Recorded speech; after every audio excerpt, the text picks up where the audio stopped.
ವರತನು ಜಗತ್ತಿಯಲಿಗ ಮಿನಿಯೋ ಮಾಲಿನಿಯೋ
ತಪಪ್ಪನು ಕಿವಿದಿನು ತಲ್ಲಿ ನನಗಾಗಿ ನಡೆದನು ಮನದಿ ಯೋಚಿಸಿದಳು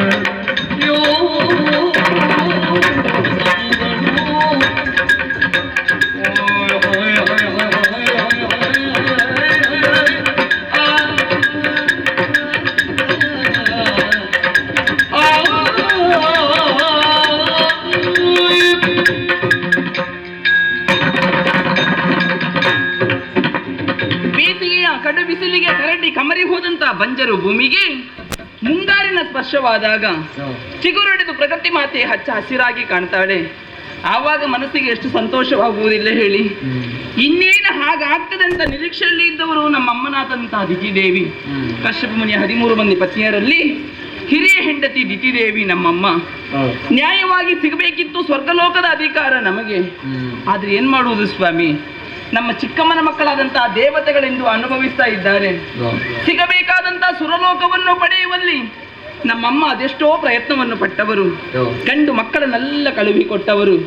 ಆದರೆ ಪ್ರಯೋಜನ ಆಗಲಿಲ್ಲ. ಹೋದವರೆಲ್ಲ ದೇವತೆಗಳ ಮೋಸಕ್ಕೆ ಬಲಿಯಾಗಿ ಹೋದ್ರು. ಈ ಪ್ರಪಂಚದಲ್ಲಿ ಪುರುಷನಿಂದ ಅಸಾಧ್ಯವಾದಂತಹ ಕಾರ್ಯವೊಂದನ್ನು ಹೆಣ್ಣೊಬ್ಬಳು ಸಾಧಿಸಲಿಕ್ಕೆ ಸಾಧ್ಯ ಇದೆ ಅಂತ ತಿಳಿದು ನನ್ನಮ್ಮ ಕರೆದಾಡಿದಂತಹ ಮಾತು, ಮಗಳೇ ಮಾಲಿನಿ, ಘೋರ ಕಾಂತಾರವನ್ನು ಸೇರಬೇಕು, ವಿಧಾತನ ಕುರಿತಾಗಿ ತಪಸ್ಸನ್ನಾಚರಿಸಬೇಕು, ಪ್ರತ್ಯಕ್ಷಪಡಿಸಿಕೊಂಡು ಸಮರ್ಥನಾದಂತಹ ಸುಪುತ್ರನಿಂದ ಸ್ವರ್ಗಲೋಕವನ್ನು ಪಡಿಬೇಕು ಅಂತ. ಹಾಗಾದ್ರೆ ನನ್ನಮ್ಮ ನನಗಿದು ಆಜ್ಞೆ ಮಾಡಿದ್ದೆ? ಖಂಡಿತ ಅಲ್ಲ. ಅಮ್ಮ ಹೇಳಿದಂತಹ ಮಾತನ್ನು ಆಜ್ಞಾರೂಪದಲ್ಲಿ ಸ್ವೀಕರಿಸಿದ್ದೇನೆ. ನಮ್ಮ ಕುಲವನ್ನು ಉದ್ಧರಿಸಬೇಕಾದ್ರೆ ನಾನು ಶ್ರಮಿಸಲೇಬೇಕೆನ್ನುವಂಥ ಕಾರಣಕ್ಕಾಗಿ ಅರಮನೆಯನ್ನು ಬಿಟ್ಟು ಕಾನನವನ್ನು ಸೇರಿದ್ದೇನೆ. ಅಬ್ಬಾ, ಎಂತ ಪ್ರಶಾಂತವಾದಂತ ವಾತಾವರಣ, ತಪಸ್ಸನ್ನು ಆಚರಿಸಲಿಕ್ಕೆ ಯೋಗ್ಯವಾದಂತ ಸ್ಥಳ. ಕೇವಲ ಸ್ಥಳದ ಆಯ್ಕೆ ಒಂದಾದ್ರೆ ಸಾಕಾದೀತ ಹೇಳಿ. ಹೆಣ್ಣಾದಂತ ನಾನು ಏಕಾಂತದಲ್ಲಿ ಕುಳಿತು ತಪಸ್ಸನ್ನಾಚರಿಸುವ ಪೂರ್ವದಲ್ಲಿ ನನ್ನ ಬಗ್ಗೆ ನಾನು ಸ್ವಲ್ಪ ಯೋಚನೆ ಮಾಡಬೇಕಾಗ್ತದೆ. ನಾನು ಈ